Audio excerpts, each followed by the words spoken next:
هستی. امروز اومدیم کوه دارآباد رو فتح کنیم. فعلا تا وسط های راک خوب اومدیم. به ما بپیوندید، به کوه، به طبیعت بپیوندید. آرامش و لذت و انرژی مثبت داخل طبیعت. ما هیچ خبری، همه خبر این بالاست. سکوت مطلق،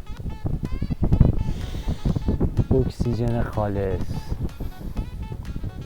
و یک آرامش و یک خلایی که احساس میکنی قرار این همه راهو برگردم، از صورتی که این همه راه هم باید برم بالاتر و خود به خود خودتو میسپاری به تقدیر و همه چی خوب پیش میره.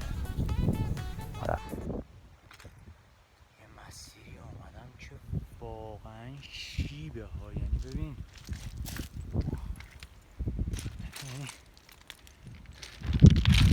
میخوام برم بالا قشنگ بعد از شیب برم بالا. ببین پام لیز میخوره، قل بخورم برم پایین دیگه رفتم. همین دور کنید ساله میرسم.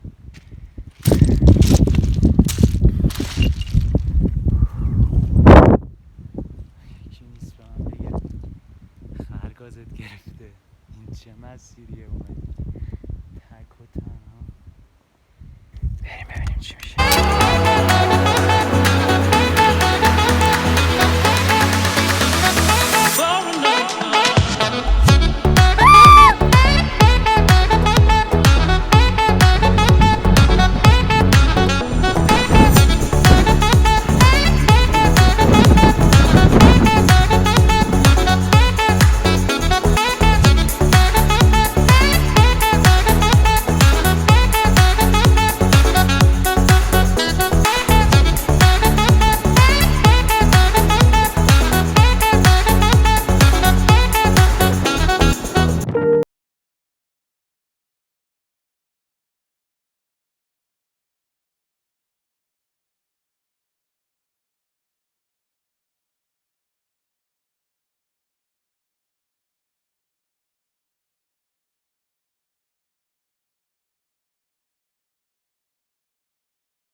سلام میکنم خدمت بینندگان عزیز.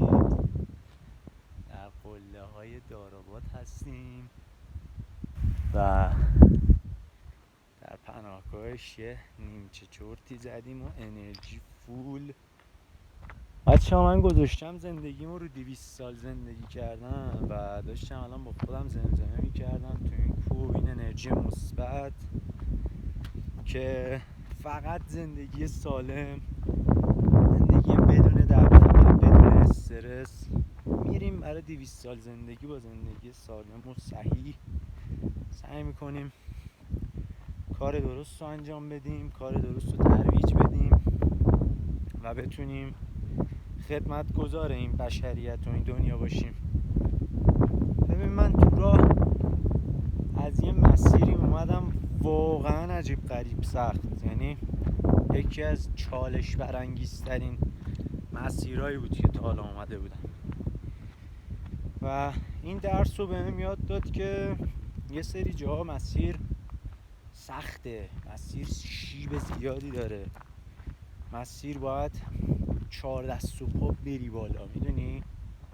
و وقتی که به قله میرسی استراحت که میکنی موقع برگشت لذت میبری از اینکه تونستی به قله برسی، خودتو رسوندی به قله، حتی 4 دست و پاش.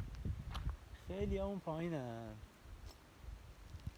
خیلی اون پایینن و به خودشون مربوطه، میدونی زندگی اوناه، اصلا ربطی به من نداره. این زندگی منه که من میخوام 200 سال زندگی کنم و برای 200 سال زندگی باید سالم باشم و برای سالم زندگی کردن باید اصولی، بدون استرس، بدون دغدغه، بدون فشار روحی نیازهامو برآورده کنم و توکل کنم به اون آدمی که نمیشه گفت آدمی که، به اون خدایی که این همه عظمت کوهاش فقط دید ماه. یعنی ببین پشت اینا چه خبره و ببین یه پایی به ما داده، یه پایی به ما داده که ما میتونیم این عظمت رو توش گم شیم، یعنی غرق شیم. و دیدیم که آدمی بود اونجا تمام این قله ها رو رفته، ما هم میریم همه رو میبینیم، همه اسم رو یاد میگیریم و بقیه رو میبریم و لذت میبریم از این آرامش، از این همه نعمت و زیبایی. و اینم جالب بود که هیچ وقت آذوقه کم نمیاد، یعنی همیشه با یه بطری آب و یه بسته غذای کوچیک به اون حد نصاب میرسونتت که تو بخوای قله رو فتح کنی و برگردی پایین. ما بریم، مراقبت کنید، فعلا مراقب زیباییاتون هم باشید. از اینجا رفتم بالا، شیبو ببین، بعد رفتم بالای اون کوه، مسیر رو برگشتم. سیم خاردار چی میگه تازه اینقدرم روبرومه. برو که رفتیم درست است نه؟ خیلی خفنم.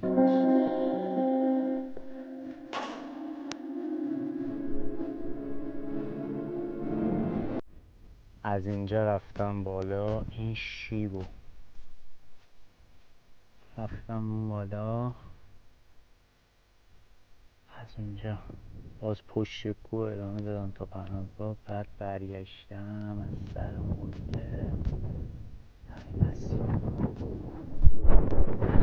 خیلی قشنگه، خیلی زیباست، آرامش مطلق، سکوت مطلق، اکسیژن خالص.